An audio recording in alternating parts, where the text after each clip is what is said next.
பேர் சொல்லுங்கள். கோபால். எந்த ஊர்? தண்டுகாரநெல்லி. இதுக்கு பக்கத்தில் இங்கே பிக்கிலி. சரி. இந்த அசோலா உங்களுக்கு வந்து எப்படி தெரிஞ்சிட்டிங்க? எப்போ இருந்து போடுறீங்க? இப்போ ஒரு 6 மாதமாக வந்து போடுறோம். சரி. இது வந்து எத்தனை பெட்டு போட்டிருக்கீங்க? 3 பெட் போட்டுருந்துச்சு. அதில் கொஞ்சம் 10 போய் ஓட்டணும்னு போயிட்டேன். இப்போ இது 2 மட்டும்தாங்குது. சரி. இப்போ இதுக்கு வந்து எங்கேருந்து வாங்கிட்டு வந்தீங்க விதையை? பாப்பாரப்பட்டி விவசாய ஆஃபீஸ்லேருந்து வாங்கிட்டு வந்தீங்க. சரி. இது வந்து உங்களுக்கு என்ன அடியில் என்னென்ன போட்டிங்க? அடியில் வந்து மண், டெஸ்ட்டு, அதுக்கு மேலே சாணி, நாட்டு மாட்டு சாணி. சரி. போட்டு கலக்கி விட்டு தண்ணி விட்டு அதுக்கு மேலே இது வாங்கி போட்டாக்க நம்மளுக்கு இது வந்து தீவனமாக கொடுக்குது. இது வந்து கோழி சாப்பிடுதா விரும்பி? கோழி, மாடு, ஆடு எல்லாத்துக்குமே இது பயன்படுத்திக்கலாம். ஓகே. இதனால் உங்களுக்கு என்ன லாபம் சொல்லுங்கள். அதாவது உங்களுக்கு ஆடு மாட்டுக்கெல்லாம் நீங்கள் டெய்லி எவ்வளோ கொடுப்பீங்க? இப்போ மாடு இருக்குது. மாடுக்குன்னா ஒரு 10 கிலோ அள்ளிக்கலாம். இன்னும் 2 பெட்டு சேர்த்து போட்டுக்கோன்னா இன்னும் 10 கிலோ அள்ளிக்கலாம். கோழிக்கெல்லாம் எப்படி கொடுப்பீங்க? கோழிக்கு வந்து அப்படி கலவாதி போட்டுறோங்க, சாப்பிட்டுக்குதுங்க.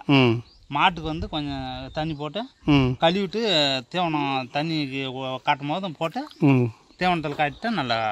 இப்போது இதில் வந்து சாணி போடுறீங்க. சாணி போடுறதுனால வந்து மாட்டுக்கு ஸ்மெல் வருமா? அதுக்கு பிடிக்குமா? ஸ்மெல் வராத அளவுக்கு கழுவிடணும். தண்ணியில் கழுவிட்டோங்கன்னா சாப்பிட்டுக்குது. கோழிக்கு வந்து கலவர செலவு இல்லை, அப்படியே அள்ளி போட்டோம்னா சாப்பிட்டுக்குது. சரி. இப்போது இது போடுறதுனால கோழிக்கு ஏதாச்சும் எடை கூடுதா? என்ன சமாச்சாரம்? இல்லை உங்களுக்கு தீவனம் வந்து கம்மியாக செலவாகுதா? கம்மி செலவாகுது. இதில் வந்து இரும்பு சத்துக்கு தான், அதனால இது போடுறான். இரும்பு சத்து வருதான். இது போட்டோங்கனாக்கா நம்ம மீதி தீவனம் போட்டோங்கன்னா சரியாக போயிடுது. சரி. இப்போ இன்னும் நிறைய பெட்டு போட போகிறீங்களா? இன்னும் 5 பெட்டு போடணும். அதாவது இது வந்து ஒரு எளிமையான தொழில்நுட்பம். உங்களுக்கு வந்து ஈஸியாகவும் இருக்கும். இது ஆடு மாடு கோழிக்கெல்லாம் ஒன்றும் பஞ்சம் இல்லை.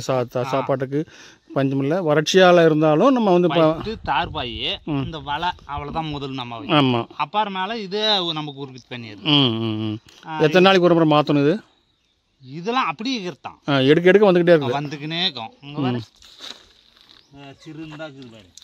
இந்த இதுதான் குட்டி. அதில் குட்டி போட்டுங்கிறது நம்மளுக்கு தெரியாது குட்டி. அது எடுக்க அப்படியே பெருசாகிக்குது. இப்படி இருந்தாலும் போக போக சத்து குறையும் இல்லை?